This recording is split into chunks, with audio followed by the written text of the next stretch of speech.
warm welcome to each and everyone present here. Today, the eCell has a special session planned for each and every one of us to gain a better understanding of cases and placement interviews and what goes on in the process.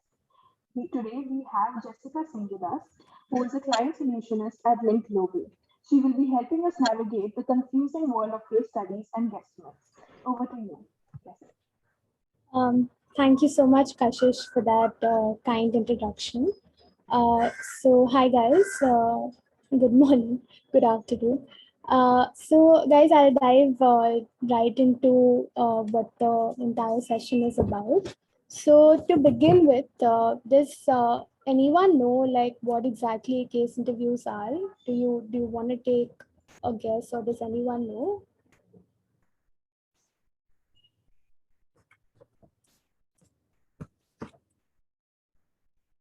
Okay, that's all. That's all right. So basically, guys, case interviews are a special type of interviews that management consulting firms usually have in their job interviews. So it's essentially a job interview where you're basically solving a business problem, and it's essentially like a 30 to 60-minute long interview where the candidate and interviewer together work on this particular business problem. And essentially what they look at when you're doing this case interview with them, the skill sets that they're looking for are logic and creativity and your reasoning skills, and they're just trying to figure out if you would be the best fit to handle such problems as a consultant. So just to give you a very you can go to the next slide, please. So to give you a example of what a case typically looks like, is that I could probably say like they could just give you a problem statement of 10 to 12 words, which would be something like, how can a petrol pump on like a Delhi Patna highway increase their profitability, or why is PepsiCo seeing a decline in their profits in Indonesia. So something of this sort. It's just like a 10 to 12 word business problem, and you're required to work through the entire business problem to actually understand what the root cause is and what recommendations you can give basis that. So yeah, you can go on to the next slide. So yeah, so this is, I think, why most of us are here. How does one solve a typical case, right? So what I have done is I've divided this into 7 steps, and this is just for any case that you get in a case interview, just like an overall framework. And you can go step by step and try to understand how it works. So the first thing is that you need to understand the case background, right? So what I mean by that is, say suppose the example that I gave you was regarding how can a petrol pump increase its profitability on the Delhi Patna highway, right? If that's the case that you got. In that case, the first thing you need to do is understand clearly the case background, right? So in that case, you need to understand, first of all, have you gathered whatever the interviewer has told you properly? Have you heard him properly? Have you understood what he's asking you to do? So in that, to do that efficiently, you have to synthesize the case. So the first thing that happens in interviews like this, you repeat the entire problem statement that was given to you. Like you rephrase it and you tell the interviewer, okay, you tell him, okay, have I heard you correctly? So what you want me to do is figure out why how this petrol pump can increase its profitability on the Delhi Patna highway. So that way you know that whatever you've told the interviewer is what the interviewer is expecting you to do. And if there's anything that's missing that he requires you to know, he will tell you, or he will tell you samne se, like he'll get back to you that, okay, include this also, or you can include this also, whatever. So he'll give you a full concise answer as to what he said was properly heard by you or understood by you. So the first thing you need to do is synthesize, rephrase. The second thing in this step is to figure out the case objective. So essentially in this same problem that we're talking about, Like I mentioned on the petrol pump, they want to increase the profitability. Now, a lot of times this happens in cases that they're very vague with the words that they're using. So when I say profitability, some people think that it could even mean increase in revenue. So you need to be very clear, because as we already know, I think profits is equal to revenue minus cost, right? So it makes a lot of difference if we're talking about increase in revenue or increase in profits. So you need to be very clear about what the objective of the case is in order to solve it effectively. Because if you're looking at profits, you'll have to go on the both the branches, revenue and cost. But if you're looking at revenue, only look at the revenue branch, right? So the second thing that you do in this step is figure out the objective. So you tell the interviewer, okay, so in this case, it's a profitability case where I'm trying to understand how this petrol pump can increase the profits. That's about it. So this will be like, I think, a 15 second long discussion, and not even a discussion, that will just be a thing that you confirm with him if you've got the things correctly in mind. So the next step is essentially asking clarifying questions. So this becomes the I think the second most important part of your evaluation in a case, because in this case, asking clarifying questions would mean that the interviewer is actually looking at your thought process and trying to understand if you've picked up the case properly and will you be able to solve it effectively. So the things that you need to be very, very clear about when you're asking clarifying questions would be that you ask only critical questions. That's very important, which means you ask them specific to that case and specific to what you think will strengthen your understanding of the case, right? So say for instance they give you a definition. So say for instance the case is about you trying to find out how many LED light bulbs are sold in rural India in a year, right? So in that case, if for instance I'm not sure about what an LED light bulb is, which can be the case in some interviews, you ask the interviewer very clearly, okay, I didn't understand this, so can you please clarify how a normal light bulb is different from an LED light bulb. So they'll probably give you one or two extra points to keep in mind, and that might help you strengthen your understanding of the case. So you need to make sure the kind of questions that you ask are, one, on any definition that you're not clear about, and two, these kind of basically these six problems, these question types that I have mentioned on the screen, which I refer to as 3C 3P. So if the customer segment is not clear to you, so if you don't know who your target audience is, you won't be able to proceed with the case, right? So say for instance, in the LED light bulb case, I clearly told you that we're looking at rural India. So you know that your target customer is essentially the rural population, right? In the second part, like company becomes important in cases where, if you haven't understood what exactly the company does. So say for instance, if I give you that PepsiCo example where PepsiCo is seeing a reduction in profits, you need to be clear about what are the kind of, what company is it, what market space are they operating in, what industry exactly, and that might help strengthen the case, right?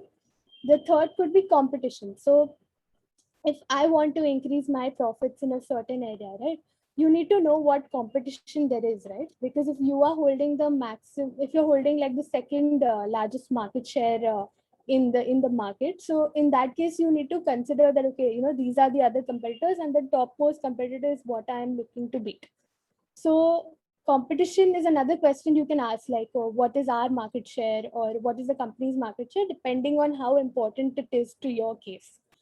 And then the fourth thing could be your product. So this again comes to the LED light bulb thing that I was referring to. So if you're not clear about what an LED light bulb is, you don't know the product itself, you can ask them very clearly, okay, what is an LED light bulb and how is it different from a normal light bulb? The other thing, the fifth thing that I would place importance to is the place, right? So in place or geography, what I essentially mean by that is the the locality that we're looking at. So if I say in the same LED light bulb case, if we're looking at, if the interviewer has already told you India, you know that is your market, that's the market you're looking at. But in case the geography is not clear, if I just tell you find the number of cards in a year, in a year in Switzerland, now you don't know if we're looking at like this year or last year or past 10 years or whatever. So you need to be very clear about the timeline as well as the place. So the place in this case, would be Switzerland. So that's how you narrow down your case understanding. And the problem statement, what I essentially mean is that again, if you have any things that like if there's any information that you think has to be repeated or anything that you've missed, you can ask in your clarifying questions. So if there's anything in the problem, you can just straight away ask the interviewer, okay, I haven't understood what this term is, or I haven't understood how to start off this case. Obviously you don't tell them how to start off the case, but you ask them, could you guide me as to should I take this part or that part, or whatever you think would be important for the case. So these six things actually clarify almost everything in almost every case. So yeah, so the six things that you need to remember are these 3C and 3P, depending on what your case is. Okay, then this step 3, which is the most important part of your case interviews, is structuring a framework, right? So what usually happens is that in case interview books, there are like typical cases that are given in the books, which people just happen to memorize, and they just happen to produce it in the interview. But that doesn't work properly, because what essentially consultants do is that they're creative, right? And they think on at that spot in that time. So you need to be creative for that. Like these four approaches that I have mentioned would basically make your case very specific to that particular problem, and it will help you solve it more effectively as compared to like a standard framework which you've just memorized and come. So in these four approaches, let me go one by one. So the first one is essentially a formula approach, where what we're trying to do in this case is make the problem statement messy.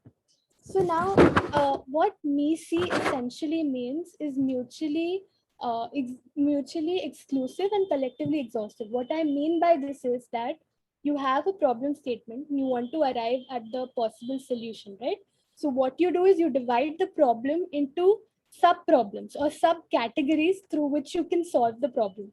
And you divide it in such subcategories that these subcategories cover all possibilities that are possible. So that makes it completely exhaustive, and they are mutually exclusive. If I say sub problem 1 and the sub problem 2, they don't have any correlation with each other. So that makes it mutually exclusive. So when you have a MECE framework, which is actually very essential for a case, it becomes very easy to go ahead and solve the case, because it shows the interview that you have clarity in mind. Right. So in the formula approach, this is something I learned from a fellow interviewer of mine. So like he basically had given me this feedback after one of my interviews, where say, so you basically have the case and you break it down into an entire formula. So I'll give you an example. So say for instance, the example that we had regarding the petrol pump on the Delhi Patna highway, right? So in that case, if they're saying, suppose there's a revenue drop, so if there's a dip in revenue in the petrol pump, then you need to figure out what is the reason behind it. So you create a formula such that that formula is MECE. So now in this case, for instance, my formula would probably look something like this. It would be number of vehicles per day that come to that petrol pump into the average tank refilling of a vehicle. So if you say basically the average amount of refill or petrol or diesel that goes into a vehicle, into the number of hours per day that a petrol pump is working, into the number of days per year if you're calculating the loss of revenue in 1 year, into the average price for petrol. So when I have divided it into these 5 buckets, which is number of cars per day, your average tank refilling, and the number of hours per day, the number of days per year, and the average price per petrol. This entire thing will give you the revenue of the petrol pump in a year, right? If you logically think about it, yeah, so number of cars per day into the average price per liter would give you the number of basically the price for those number of cars.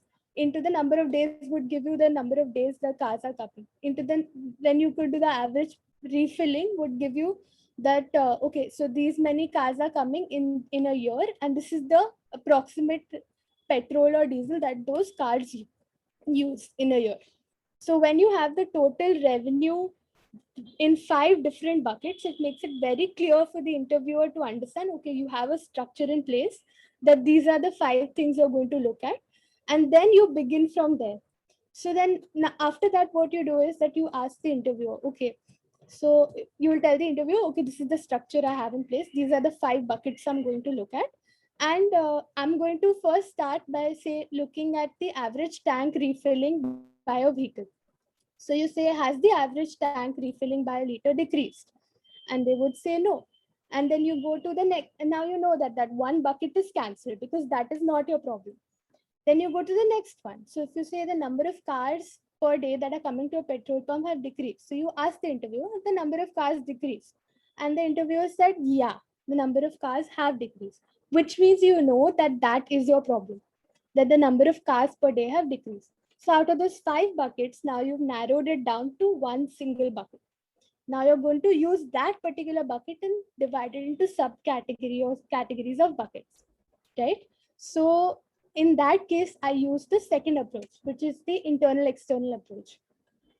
In the internal external approach, you basically consider what are the internal factors that are affecting the the business company that we're referring to in the case versus what are the external factors. So what is happening in the external environment versus what is happening in the internal environment.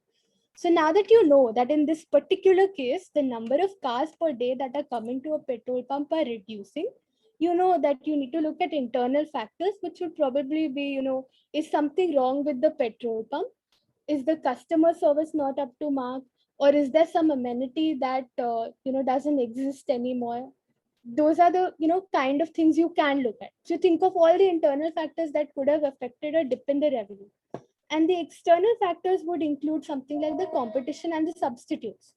So like has like there is there another competitor, or is there another petrol pump on the same highway, so that because of which the number of cars in our particular case in our company are diverting to the other petrol pump? Is the competition a problem on that highway? Is the substitutes a problem? Have people started using alternate fuels?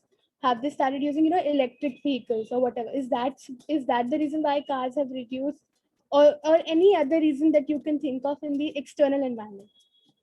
So this again tests your creativity, where you see, okay, these are the external things that I can consider, and these are the internal things. And then again, you create those sub buckets. So in my case, the external would be competition substitute. You ask them, has there another competitor on the highway? If the interviewer says no, then you cut off that. Then you know that you've narrowed it down to another set of sub problems.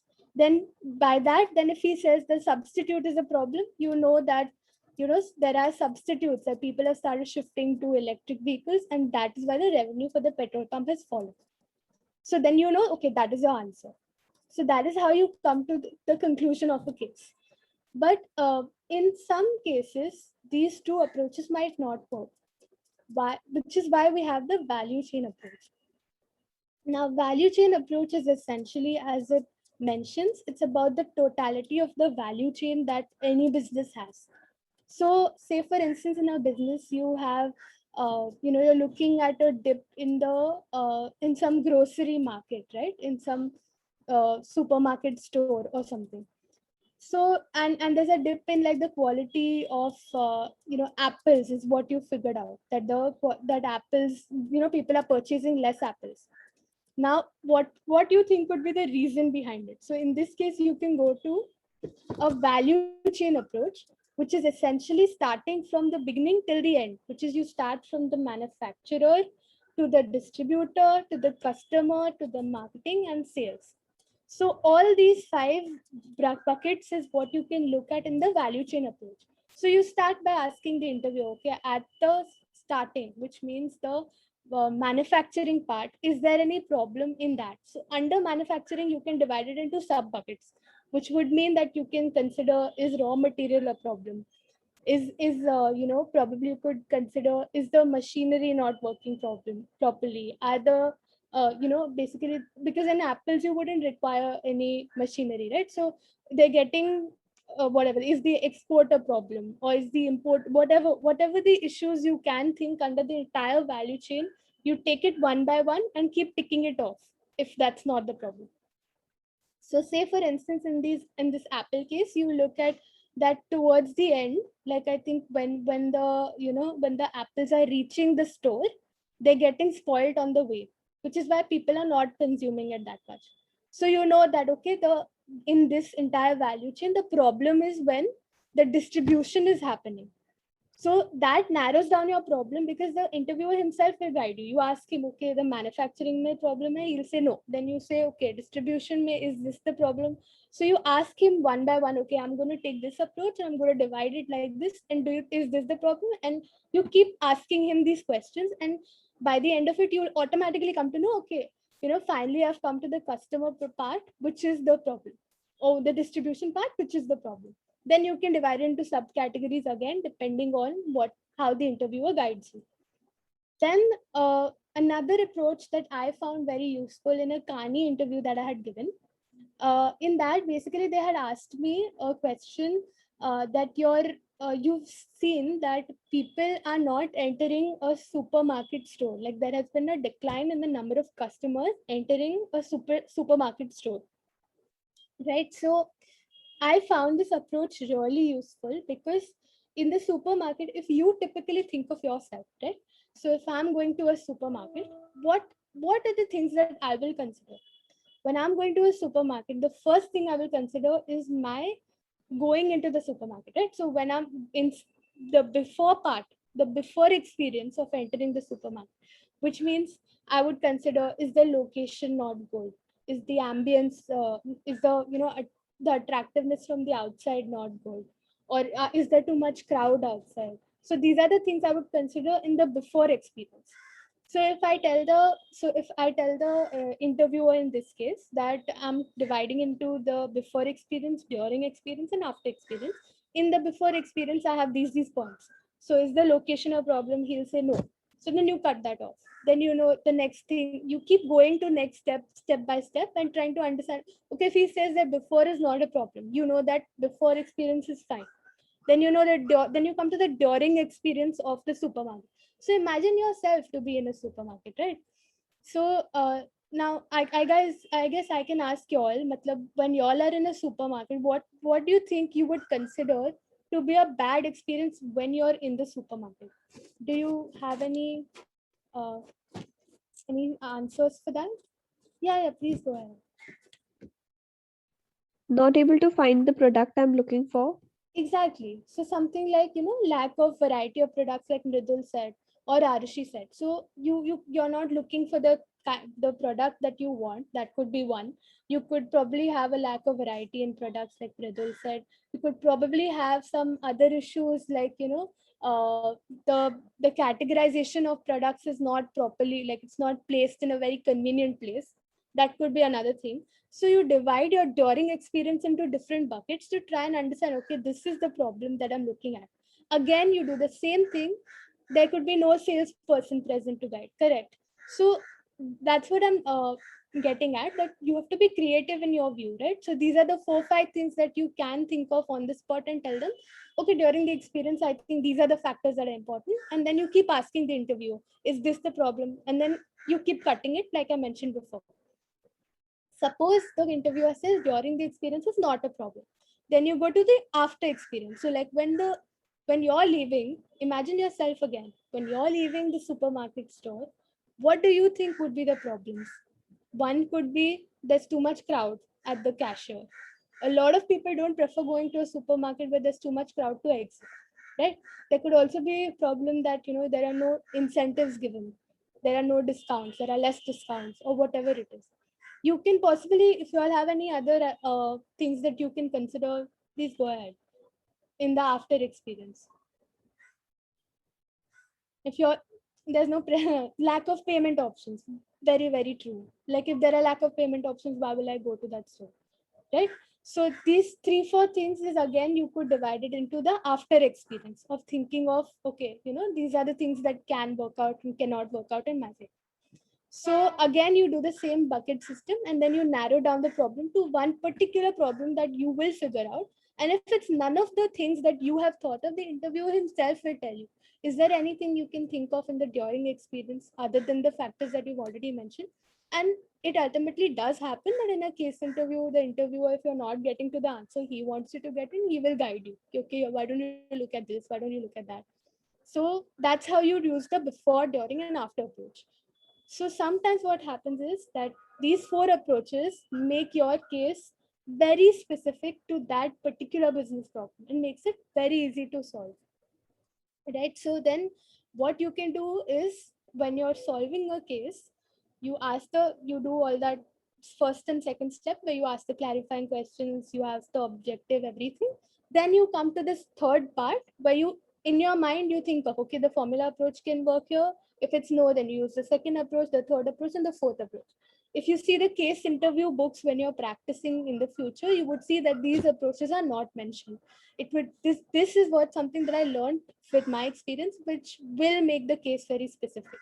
So I would advise all of y'all to try this once when y'all are practicing with your buddies. You can go to the next step. So once you know, so what happens is, typically after like they've given you the case, you've asked clarifying questions, you basically tell the interviewer, okay, can I take a minute or can I take 2 minutes to basically structure my thoughts? Now in that case, when you're structuring your thoughts, that's when you have this structural framework that you make. After you've made the structure, you tell the interviewer, okay, you start the case, right? So where you tick off those buckets. When you're starting off the case, you need to consider the 2 types of cases that there are. Sometimes what happens is that it's an interviewer-led case where the interviewer will guide you. Okay, why don't you start with revenue? So if it's, suppose an example, I'll give an example. So if they're saying the profit of PepsiCo has declined, now you need to ask them. So the interviewer samne se will tell you, why don't you look at when you tell the interviewer the case, now that you tell him the structure, you tell him profit, I'll divide into revenue, cost, revenue, I'll divide into number of units, into the average price per unit, etc. You make your structure, right? Then after that, you ask the interviewer. If the interviewer is guiding you, Samnes, if he's telling you, why don't you start with the revenue side, or why don't you start with the cost side, you know that this is an interviewer-led case where he's clearly telling you, okay, go down this path. Otherwise, what usually happens in a case interview is that it's a candidate-led case, where you would be asked to go down a certain path and lead the case. So this is not that important a step, but what you need to understand is that this is a mistake that I made in my interview, where the interviewer is trying to guide me to a particular answer, and I wasn't able to get to that answer because I did not realize that he's the one who's leading me here. I thought I was supposed to lead.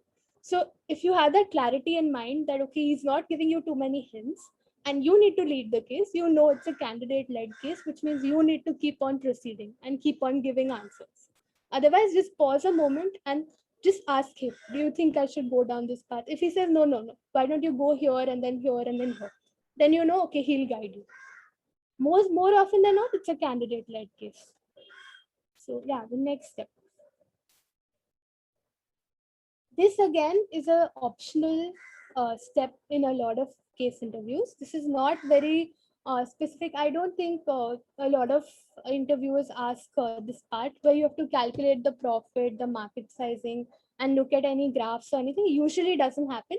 But in case you are asked to calculate the profit, then you know how you need to go down that path, right? So typically profits are divided into revenue and cost. Everybody knows that, right? And then dividing a revenue, you divide into average number of average price per unit into the number of units. What again I would recommend here is, when you're saying number of units, you should make it specific to the case. So if I'm saying in that petrol one, why did that formula approach work? Because it was specific to that case, where I was saying average price per liter into the number of cars into the number of whatever the average tank filling. So that makes the total revenue very precise and makes it messy, like I mentioned. So the profit calculation you can use through the formula approach, which is again, like I mentioned, revenue cost. Then you divide revenue into the parts that we had done, and cost again you can consider the different costs. What you all need to understand one thing is that when you're solving a case, try to think of your experience. Like, okay, if I've been to a petrol pump, think of what a petrol pump costs would be. What do you think? What do you think would be the cost for a petrol pump? Does anyone want to take a shot at that?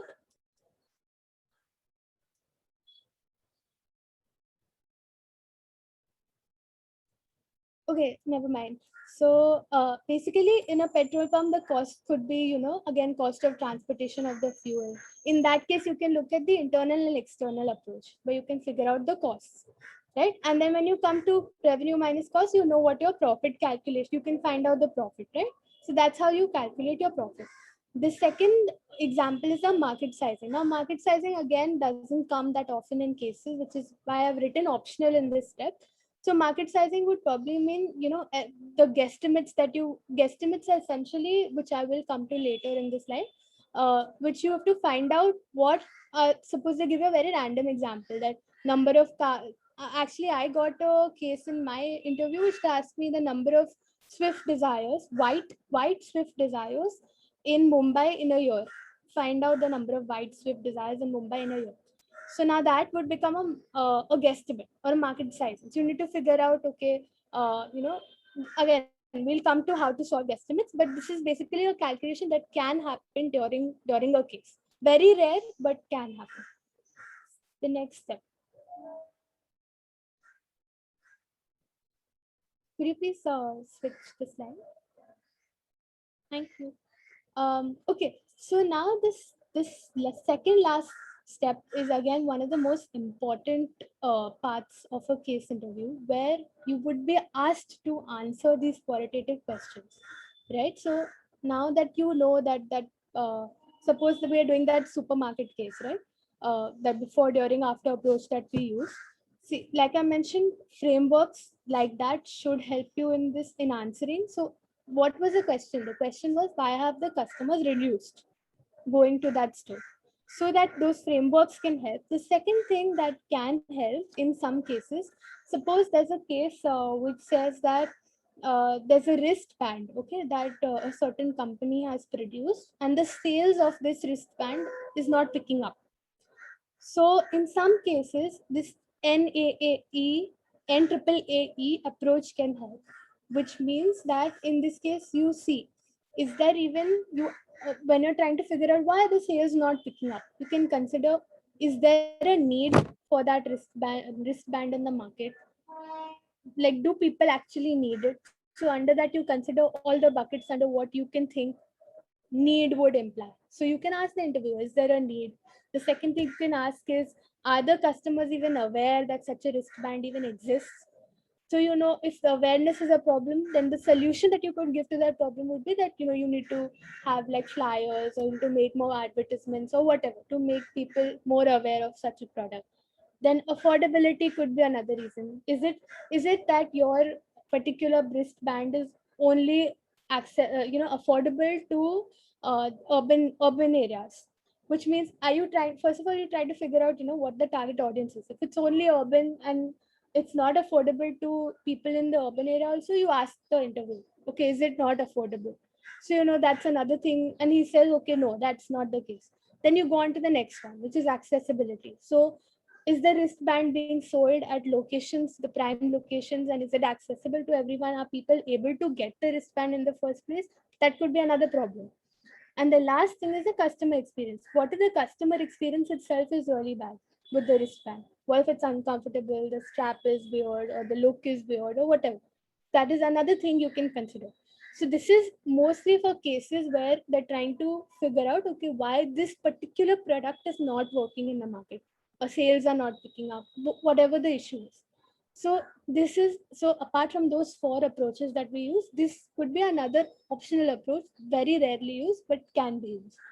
And the last in this, what I'm trying to say is that you can consider other standard frameworks which are given in those case books only in the rarest situation. When you know that nothing out of these 5 is working out, then you go back and think, okay, these 5 cannot be used in a case. So suppose there's a case like there was a case in one of the case interviews books which said that the person, whoever, the businessman has like a plot of land in Mumbai and he doesn't know what to do with it. This is in the book Case Interviews Cracked. So in that case, none of these frameworks will work because it's a very unconventional case. In that case, you need to use your creativity. You need to think of, okay, what can a person do with a plot of land? So in some cases, you need to think that most of 90% of the times these 5 frameworks will work, but that 10% it might not. So in that, you can try your standard frameworks or you can think creatively on the spot. So that's how you will be able to answer the question problem. And the last step is delivering a recommendation, right? So this is the most essential part of one of the most essential parts of a case, where you're asked to deliver a recommendation towards the end.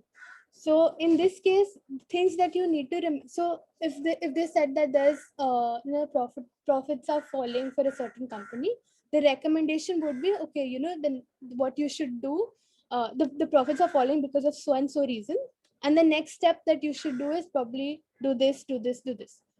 Like, I'll give you an example. So first of all, in the recommendation, things that you need to remember is that there is no right or wrong answer.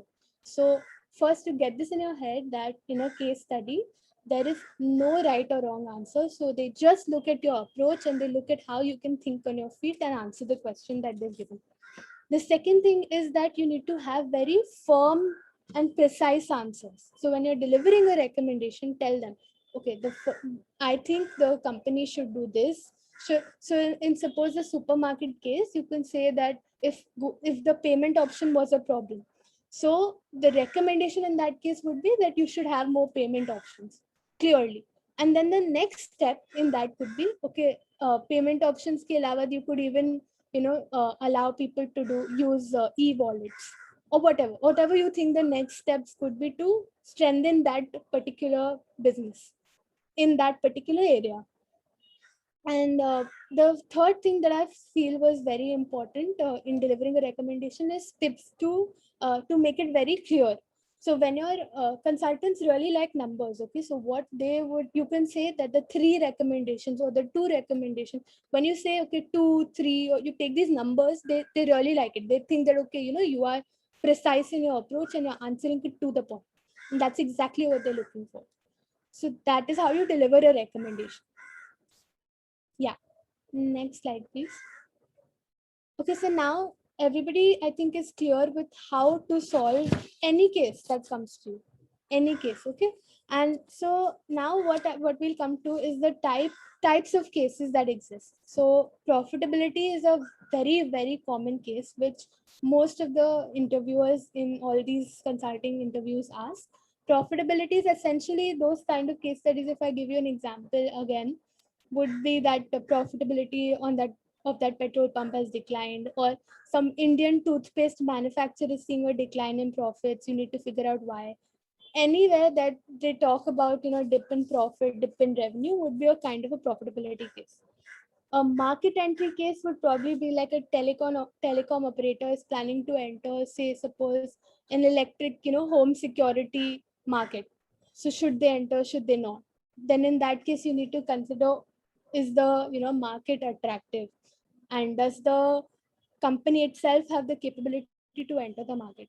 So I think there'll be more elaboration on this later, but that is essentially what a market entry case looks like. Guesstimates is what we will have, what we will focus on today. So guesstimates are essentially estimates that you need to make about a particular problem. So say for instance, in my guesstimate, I had got the number of white Swift, right? So that's So the 2-3 things that you Jessica, could you please repeat? There was some disturbance from your end. repeat what you not hear. The guesstimate part. Right. So in guesstimates, what I basically essentially was saying that in guesstimates, the three things that you need to look at is one, that what I was saying is the definition is essentially estimating a particular number, or like I mentioned, the question that I was asked, estimating the number of white Swift Desires in Mumbai. That was the question that I was asked. Very open ended. We'll get on how to solve it, but that's essentially what the kind of guesstimate is. The second thing that you need to look at is in a guesstimate is the supply and demand. So in the white Swift Desires, you can look at the production side. So from the production perspective, how are these Swift Desires being produced? Or you can look at the demand side, right? So how many people, like if you look at it from the demand side, you know that you have to go down the demand route where you look at how many Swift Desires being consumed by the or being bought by the customers themselves. Again, we'll come to that, but this is exactly how what an example of a guesstimate is. And unconventional cases are the kind that I already told you. Like if I have a plot of land, what will I do with it? So that is an unconventional case where you don't have any standard framework or anything that you are aware of. You're just thrown aback and you just have to think on the spot and figure it out. So yeah, these are just examples that I was mentioning. Yeah. So the frameworks that I mentioned, under that, I would just say that when you're solving a case, these are 4 things that you can remember to stand out. So, like I mentioned, consultants love. Okay. So like I mentioned, consultants love numbers. So in that case, what happens is that if you in towards the end, if you say the 3 recommendations that I would like to give, or the 2 steps that I would like to mention next, that when you use the 2 or the 3 or 4, it shows that you're very precise, like I mentioned, in what you're saying, and that helps the interviewer know, okay, she knows exactly what she's talking about. So use these numbers. Tell the interviewer, okay, I have 3 recommendations for this problem. The second thing is you personalize the case. So the personalization will happen through the frameworks that I mentioned, the 4 or 5 frameworks.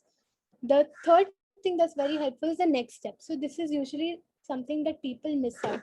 So when the interviewer has asked you that what do you think the client should do in this case, you tell them, okay, the client should do this, and for the next steps he should do this 1 2 3 whatever. When you say the next steps, that's just brownie points that you get in an interview. It just shows that, okay, you know exactly what you're talking about, and you know that in this particular problem this could also be looked at. And obviously the most essential part of a case is be specific and concise. If you talk around the bush, or you're like, okay, I think that, or no, you should be very exact. You should have a framework in mind. You should be, okay, I look at this, and under this is the problem, this whatever. So be precise, concise, and to the point. So they really like that. They know, then that shows clarity of thinking. So yeah, these 4 things you can remember to stand out in cases. Okay, the business and the case interview terminologies that you guys might want to know. MECE, like I already talked about, is mutually exclusive, collectively exhaustive. In that case, you break the problem, like I mentioned, into sub problems that are mutually exclusive, which means that they don't overlap, and they're collectively exhaustive, which means they cover all possibilities. So in the formula approach, makes sure that formula approach makes sure that your framework is MECE. Yeah. The next thing is 80-20 rule. 80-20 rule is essentially when it's also called the Pareto Principle. So in this case, actually, it was created at a point in time in Italy where they apparently, like Pareto found out that 80% of the land is owned by 20% of the population. So this essentially helps you understand or break down the problem into the most important problem that you need to look at. So what consultants say is that 80% of your problems come from 20% of the main causes like 80% of problem. 80% So you look at the most important cause, which would actually be the solution to 80% of your problems. So what I mean by this is when you're solving the case, you need to understand, you need to keep asking the interviewer, should I look at this or whatever? And then he'll say most of the problem lies in the revenue side. So you know that you need to go down the revenue path, right? The top down approach is basically you start with what is the most important or the most critical question that the consultant is, that the interviewer is asking you to come to the answer with. So in that case, all your ideas should be in a pyramid type of structure. So when you're solving a typical case, mostly it's a top-down approach because you start with, say, profit, then you structure it into revenue cost, then so that's a pyramid approach where you're going from top to bottom. So the only reason I'm telling you this terminology is because they can use this in your interview. They can just tell you, why don't you go down the top-down approach, right? So that's why you need to know that this is where you start from the most important and keep going down. Industry-wide issue is a very common type of phrase that is used, where the interviewers can directly tell you that the problem is actually industry wide, which means in that example, that internal external example that I was referring to, in that external environment, like if they say that the profits are declining for petrol pumps across India, so it's an industry wide issue, it's not company specific, so it's not specific to your petrol pump. So the meaning of industry wide means that it's across the market, across that industry. And company specific would essentially mean the opposite, which means it's specific to your particular company, your particular petrol pump. Okay. Then SWOT analysis means, I think SWOT essentially stands for strength, weakness, opportunity, and threat.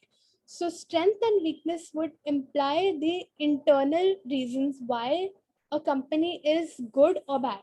So if you say that if the interviewer tells you, why don't you look at the SWOT analysis of the company? So you know that you need to look at the strengths, which means the internal capabilities of the company, the weakness, which is the the weakness, which is the internal problems with the company. Opportunities would be the external capabilities of the company, and the threats would be the external problems with the company. So opportunities would essentially imply what is there outside in the market or the industry that the company can make use of. So like if I have a product which is slightly different than the other competitor, my product would be, if I release a product that's slightly better, then that would be an opportunity for me because I'm better than them in this case. So that's what SWOT analysis means. It's not that important, but you can remember for the future. And touch base basically means that you touch upon a particular problem. It basically means that if the when the interviewer is talking to you, he says, why don't you touch base upon this as well? So why don't you go down that path as well? Why don't you try solving through that path as well? Touch base means just touching upon that issue. That's it. So yeah, so let's do a guesstimate. Let's just first summarize those 3 points again. So in a guesstimate, you need to consider the two sides, which are supply and demand. You can go down either paths or you can go down both paths, your wish. So you can tell the client, the interviewer that, okay, I want to go down the supply path, and then you can start with your structure or whatever. And then the second thing that you need to be very clear about is that in a guesstimate, unlike a normal interview, other case interviews, you need to keep talking to the interviewer about your numbers.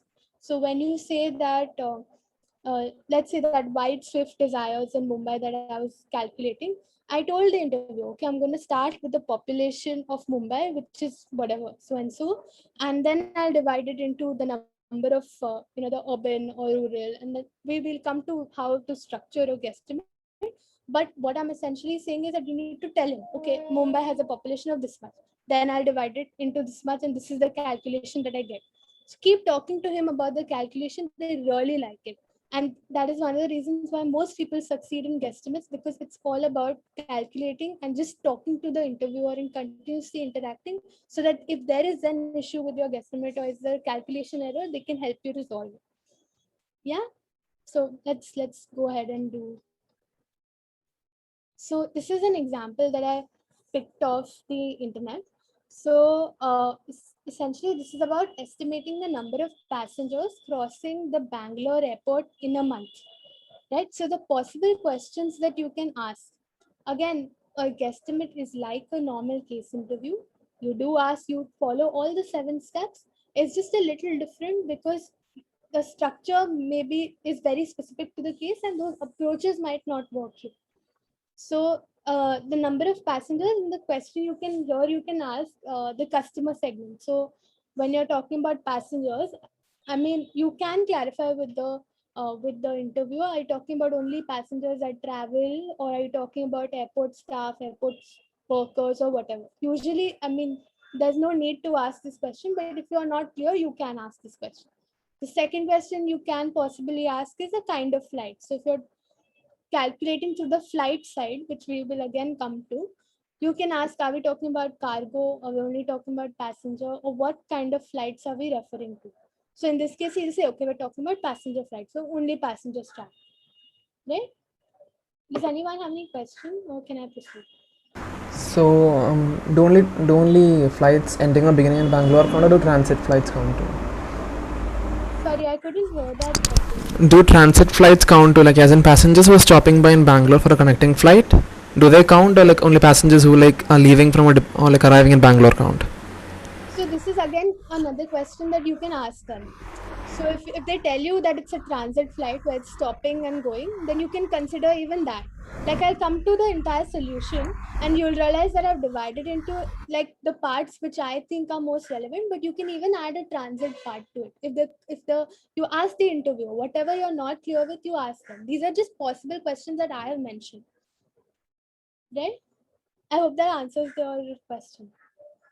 So here basically what I have done is I've divided the entire what I think would be the possible framework into parts. So here I've gone down the flight approach. So when I have to calculate the number of passengers, what I can do is first understand the number of flights in the Bangalore airport. So how will I go about doing that? So what I thought as a starter when I looked at this case was approximately if you take that there are 2 flights in a minute that take off and land in the Bangalore airport in a minute, right? So if you calculate in an hour, it will be into whatever, into 60, right? 2 into 60 into 2 because you're doing takeoff and landing. And then you do into 24 if you're calculating for a day, but I think it was a month, right? So into 30. So that will give you the number of flights in the Bangalore airport. But I thought that if I'm looking at it that way, it would be very weird, right? Because I'm not dividing it into domestic, international. So that is why I took this approach, where if I take domestic, you know that domestic, the flights landed per hour, you can calculate based on the number of seats as well, which is why I've written flight capacity on the side and utilization percentage. So if I say flight capacity, if you say that the flight has, I don't know, like 800 passengers, say for instance, I'm taking an assumption.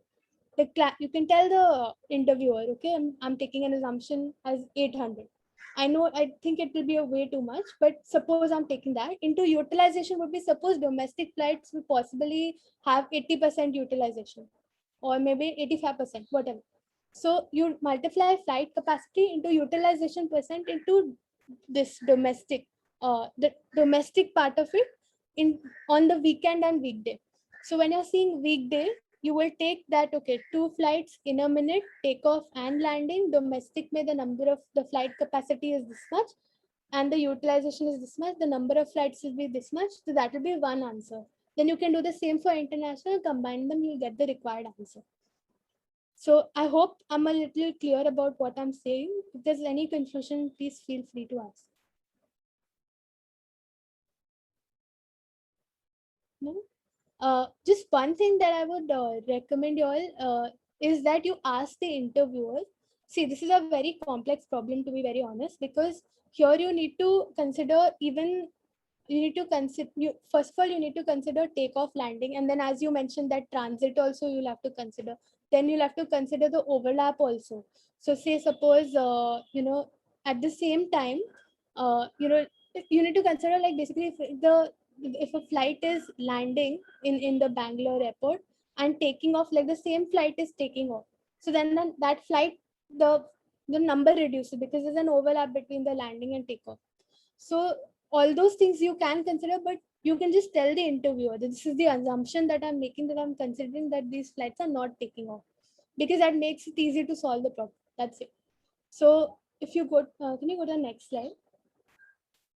So in the next slide, I basically mentioned that when what the first thing that I think I forgot to add this point is that in guesstimates you can make assumptions. So like in the question that I had regarding the Maruti, no sorry, White Swift Desires question that I had. In that case, I did ask him that how, logically, if you think about it, how will I figure out how many white Swift Desires are? Why white? So I asked him, like, these are the on my, everyday observation, I've noticed cars are mostly white, red, gray, black, whatever. So if I divide it like basis that, if I take 6, 7 colors, I can divide it like 100 divided by whatever, 5, say so. So then I took white as 20%. And then I said, is this a correct assumption? He said, yeah, proceed. So that way you can ask them at every point. So if you're not sure of the number of passengers traveling by a domestic flight, just ask him, can I take this as a number? And he'll be like, okay, don't you think, if he says, don't you think it's too much, then you reduce it by a little bit. So if it's completely okay if you don't know about the case or you don't know any specific numbers, just keep asking the questions, and don't say, okay, can I take one? Just tell him, I'm assuming that this is what it is. And then if he says, no, your assumption is wrong, then you change your number or change your approach. In this case, the reason why I mentioned that framework is because I want you all to understand that there are at least few things like domestic, international, that a lot of people miss. So like when you're not considering international and domestic as two separate buckets, then it creates confusion, because international has way more way more seats than a domestic flight, and the number of international flights leaving the airport would be lesser than the domestic. So that you need to consider all the possibilities, which will make it messy. So that's why, again, here the approach is important. So before you try solving, structure it down properly. Take 2-3 minutes to understand the problem, structure it, ask them, okay, this is the approach I'm following, is it fine? And then proceed. So calculation, again, if you reach, I think for my interview, I reached a completely random answer, which was completely wrong. But he really liked my approach, which is why, like, he was like, good approach. But that's the thing, like when you're calculating, it's completely okay if you're off track or whatever. If you keep diving deep, like whoever spoke right now about transit, that was a very good point. That shows that you're thinking on the spot. You're thinking, okay, from my everyday experience, transit could also be a bucket under the thing. Then you ask for all details required when defining the approach. So this is again the same thing as we discussed before. You ask for all details, ask for all clarifying questions. If they say that LED light bulb thing, again, you can ask, what is an LED light bulb? They'll say it's energy efficient, cost saving, blah, blah. Then you can ask the cost also, cost of typical LED light bulb. Now, if it's a cost is very high, that rural cannot afford it. So simply, rural is out. So that's how you take assumption that, okay, I assume the rural population cannot buy such an expensive LED whatever light bulb, so out. Whatever you think is relevant to the case, keep asking them questions. You automatically will start getting the answers to it. And the last step is discuss every step with the interviewer. It's very important that every step you tell him, okay, I'm taking this assumption. If you keep proceeding, you will realize that you might mess up and you might just end up with some random answer with a random approach, and you will not be able to go back. So every step of the way, ask him, I'm doing this, is it all right? I'm doing this, is it all right? Whatever. So yeah, these are the things you need to consider in a typical guesstimate. So now this is an example, basically a guesstimate that I would ask you all to solve by yourself. And I think Rochelle could. Yeah, so guys, we have a task for y'all.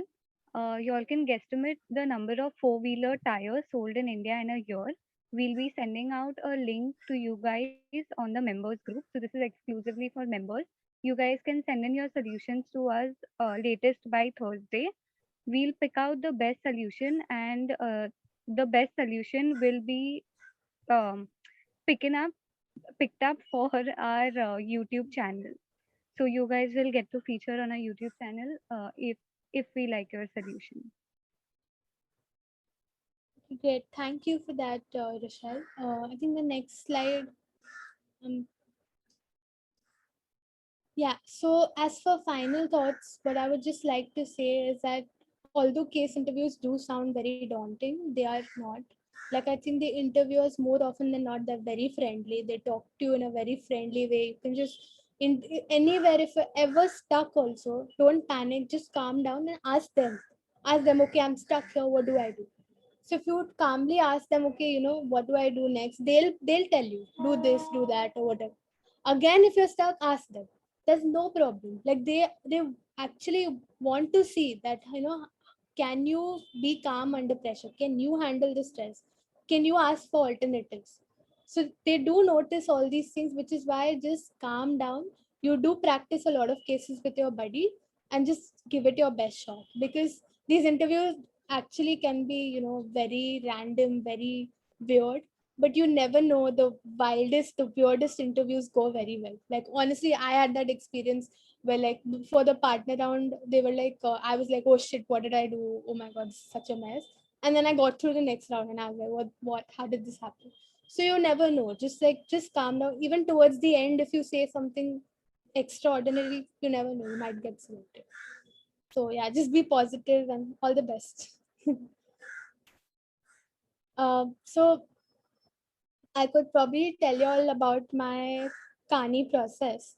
So in 80 Kani, we first of all, it was really weird because, like, when we all got shortlisted, we were all like, oh my god, wow, this is so cool. But little did we know that we didn't know what case interviews are. We didn't actually have sessions like this. So when we just started practicing, it was super daunting. Like I remember that I had so many, right now also have like so many like sheets that I had prepared, like which I kept on preparing sheets. Like after every case that I used to solve, I used to like basically ask my buddy that have I done it correctly. And my buddy, actually they give you a buddy, and the buddy is usually very, very helpful. They asked your buddy anything. Like I think she gave me a case when we were practicing, and the case was basically regarding, she wanted me to find out the number of luxury leather belts that are sold in a year in India. And my approach was completely random. I was like going some other way. I told her, and I told her leather. So when she said leather, I was like, okay, environmental, it's not environmental friendly. And I was like, how do I calculate that? And then she told me, you can think of it this way, or you can do whatever, like she was guiding me throughout the process. So these buddies that are assigned to you, they're very helpful, very, very helpful. And she was like telling me that, when you're giving an interview, also just consider it as a normal conversation. And when you're practicing, you realize that even if you think you're not so good at cases, you never know, like things just happen. Like the first case that I gave regarding this fifth desire thing, I think it went really bad. But then I got into the next round. The next round, they asked me a case on online food platforms or something, like how can a business set up an online food platform, or would it be profitable? And I was so confused because it was